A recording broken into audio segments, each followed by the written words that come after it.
India എല്ലാവരും കാത്തിരിക്കുന്ന ഇന്ത്യയുടെ അടുത്ത പരമ്പരയ്ക്ക് വേണ്ടിയാണ്. ഇന്ത്യയുടെ ക്രിക്കറ്റ് മത്സരങ്ങൾ നടന്നിട്ട് ഒരുപാട് കാലമായി. നീണ്ട ഇടവേളയ്ക്ക് ശേഷം ഇന്ത്യ ബംഗ്ലാദേശുമായിട്ട് കളിക്കാൻ പോവുകയാണ്. ആദ്യം കളിക്കുന്നത് ടെസ്റ്റാണ്.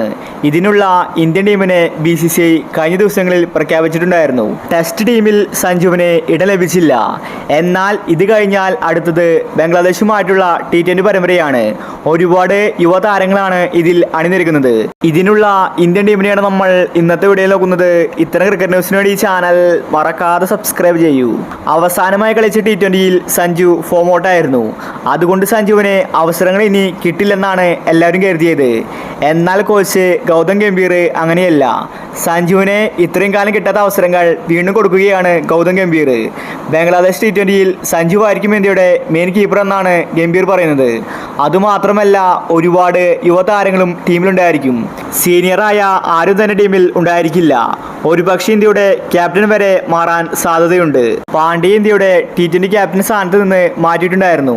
അതുകൊണ്ട് തന്നെ ഇപ്പോൾ പുതിയ ക്യാപ്റ്റൻ സൂര്യയാണ്. എന്നാൽ ബംഗ്ലാദേശുമായിട്ടുള്ള T20 പരമ്പരയിൽ സൂര്യയും ഉണ്ടായിരിക്കില്ലെന്ന റിപ്പോർട്ടാണ് വന്നിരിക്കുന്നത്. അങ്ങനെ വരുമ്പോൾ സഞ്ജുവിന് ക്യാപ്റ്റൻ സ്ഥാനം കിട്ടാൻ സാധ്യതയുണ്ട്. പിന്നീട് ഏറ്റവും സീനിയർ സഞ്ജുവാണ്. അല്ലെങ്കിൽ ചിലപ്പോൾ ഋതുരാജിനെ ക്യാപ്റ്റൻ ആക്കിയേക്കാം.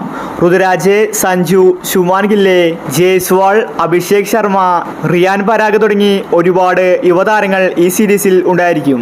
ബംഗ്ലാദേശ് ചെറിയൊരു ടീമല്ല. അതുകൊണ്ട് നന്നായി കളിച്ചില്ലെങ്കിൽ ഇന്ത്യക്ക് പണി കിട്ടുമെന്നത് ഉറപ്പാണ്.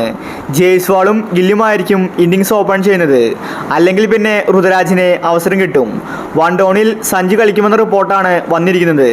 ഇതുവരെ ഇന്ത്യൻ ടീമിനെ പ്രഖ്യാപിച്ചിട്ടില്ല. വരുന്ന ആഴ്ചയിൽ ബംഗ്ലാദേശുമായിട്ടുള്ള T20 പരമ്പരയ്ക്കുള്ള ഇന്ത്യൻ ടീമിനെ പ്രഖ്യാപിക്കും.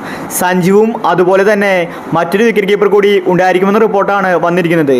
ഒരുപക്ഷെ ഇഷാൻ കിഷനെ തിരിച്ചു വിളിച്ചേക്കും. അപ്പോൾ ഇത്തരം ക്രിക്കറ്റ് ന്യൂസിന് വേണ്ടി ഈ ചാനൽ മറക്കാതെ സബ്സ്ക്രൈബ്